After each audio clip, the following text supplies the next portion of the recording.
বিশ্বম্ভরপুরে আন্তর্জাতিক দুর্নীতি বিরোধী দিবস ও বেগম রোকেয়া দিবস উদযাপন। মোহাম্মদ শুকুর আলী স্টাফ রিপোর্টারের পাঠানো প্রতিবেদনে শাহরিন শান্তার ডেস্ক রিপোর্ট।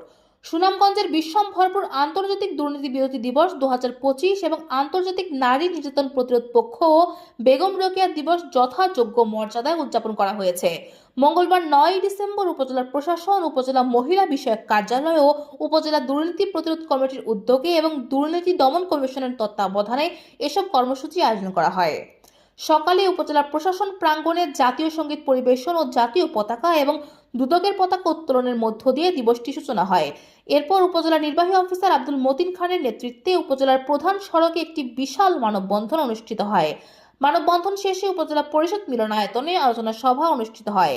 দুর্নীতির বিরুদ্ধে তারুণ্যের একতা, গড়বে আগামীর শুদ্ধতা প্রতিপাদ্যকে সামনে রেখে অনুষ্ঠিত আলোচনা সভার সভাপতিত্ব করেন উপজেলার দুর্নীতি প্রতিরোধ কমিটির সভাপতি আবু জাফর ওসমানী।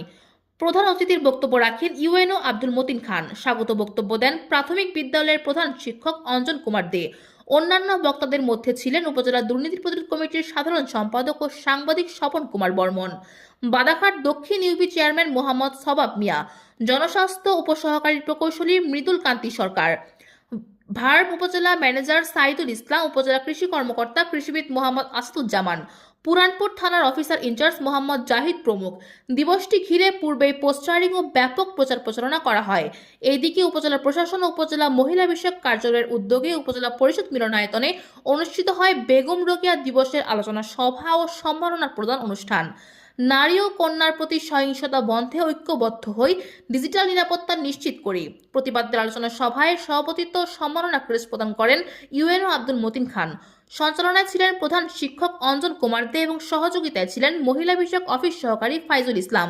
বক্তব্য রাখেন বাদাঘাট দক্ষিণ ইউপি চেয়ারম্যান মোহাম্মদ সবাব মিয়া, উপজেলা স্বাস্থ্য উপসহকারী প্রকৌশলী মৃদুল কান্তি সরকার, প্রেস ক্লাব সভাপতি স্বপন কুমার বর্মন, সূর্যের হাসি মহিলা সংস্থার সভানেত্রী জামিলা বেগম। সভা শেষে 5 জন সফল নারীকে সম্মাননা ক্রেস্ট ও সনদ প্রদান করা হয়। তারা হলেন মমতা রানী দাস, অর্থনৈতিকভাবে সাফল্য অর্জনকারী নারী; সুরুচি রানী নাথ, শিক্ষা ও চাকরিতে সফল নারী; পুষ্পরানী নাথ সরকার, সফল জননী নারী; মোসাম্মদ সাফিয়া, নির্যাতনের দুঃস্বপ্ন কাটিয়ে বিজয়ী নারী; মোসাম্মদ নাসিম আক্তার, সমাজ উন্নয়ন অবদান নারী। অনুষ্ঠান শেষে দুর্নীতি দমন, নারী ক্ষমতায়ন ও সহিংসতা প্রতিরোধে সর্বস্তরের মানুষ যৌথ প্রতিশ্রুতি ব্যক্ত করেন।